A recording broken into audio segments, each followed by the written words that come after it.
How many of you are praying for rain? But how many of you are prepared when the rain comes? We're gonna talk about that this evening.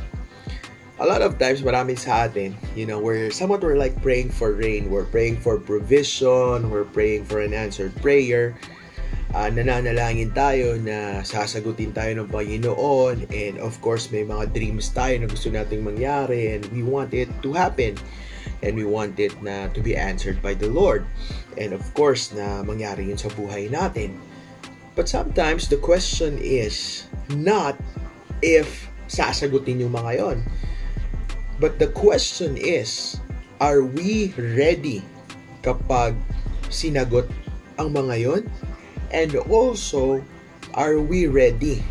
Ready ka ba pag dumating yon? And dire-ready mo rin ba yung sarili mo bago pa man dumating ang kasagutan na yon?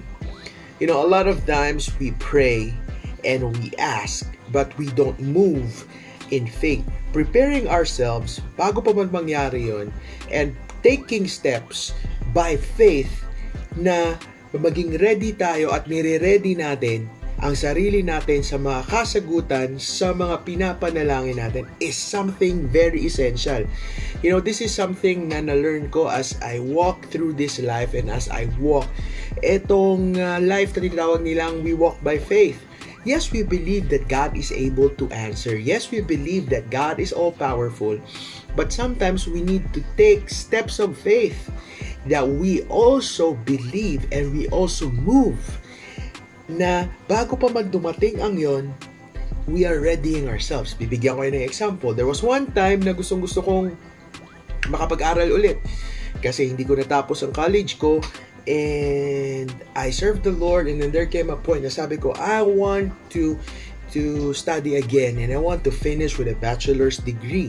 So what happened was, I stopped schooling when I was in the College of Engineering, and then I started praying again, desiring again. Sabi ko, Panginoon, gusto kong mag-aral.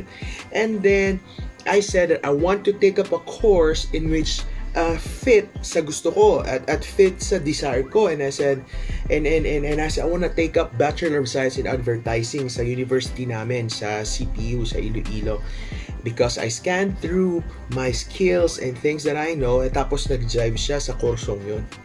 So what I said was, I want to study again and to be part of that course, at doon ako gagraduate ng bachelor's degree ko without knowing where my supply would come from, without knowing kung anong mangyayari. Basta yon, sabi ko, I desired. But then I didn't just pray and I didn't just desire for it. I took steps of faith at niready ko ang sarili ko just in case or the moment na sasagutin ng Panginoon ang prayer ko. Anong ginawa ko? I already processed my shifting form from the College of Engineering. Then I processed everything. Take note without yet having the answer kung aaral ako or whatsoever. And I shifted and I processed everything, and I transferred to the College of Business Accountancy, kung saan doon yung Bachelor of Science in Advertising. Alright, so lahat ng papers ready na, at ang kulang na lang ay bayad. Okay, bayad na lang ang kulang. But then, after all of that, nilagay ko muna sa isang tabi yung shifting forms and all those stuff na okay na, ready na magbayad, and lahat na credit na yung mga subjects ko and all those stuff. Enrollment na lang ang kulang. And I prayed and I asked God, Lord, darating ang time I will just go and pay this, and I got myself enrolled. Yun ang faith ko. Papunta pa lang tayo sa exciting na part. After 2 years, ladies and gentlemen, 2 years, somewhat of those 2 years, andyan ang desire, pero sabi ko, Lord, in your time, okay, park muna natin, but ready na. After 2 years, somebody approached me. Somebody who doesn't even know. Hindi nila alam na I have that desire. And you know what?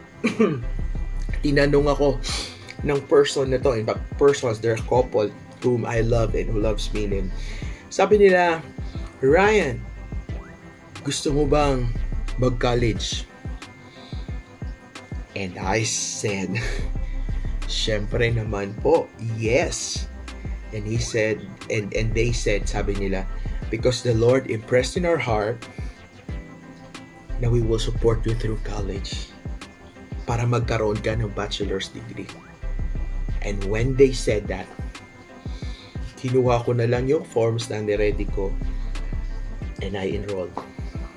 Diba? Hindi ko alam na darating ang point na yon o kailan darating, pero alam ko by faith, that's why I processed. I don't know yet where the supply will come, pero I processed. I walked in faith. I believed God, and then I did something. The same thing is true with what I'm saying sa ating lahat. Yes, we are praying for rain, pero ready ba tayo? Humihingi tayo ng ulan, pero ready ba yung tabo mo? Ready ba yung balde?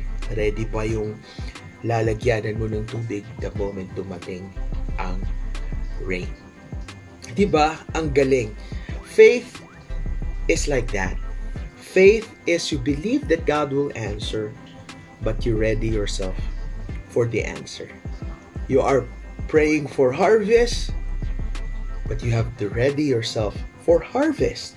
You are praying for provision, but you have to ready yourself for provision. Naniniwala ako na ang Panginoon ay sasagot ng mga panalangin nyo at pinagpipray nyo. At naniniwala din ako na mas lalong masaya, exciting kapag nire-ready natin ang sarili natin and we take steps of faith.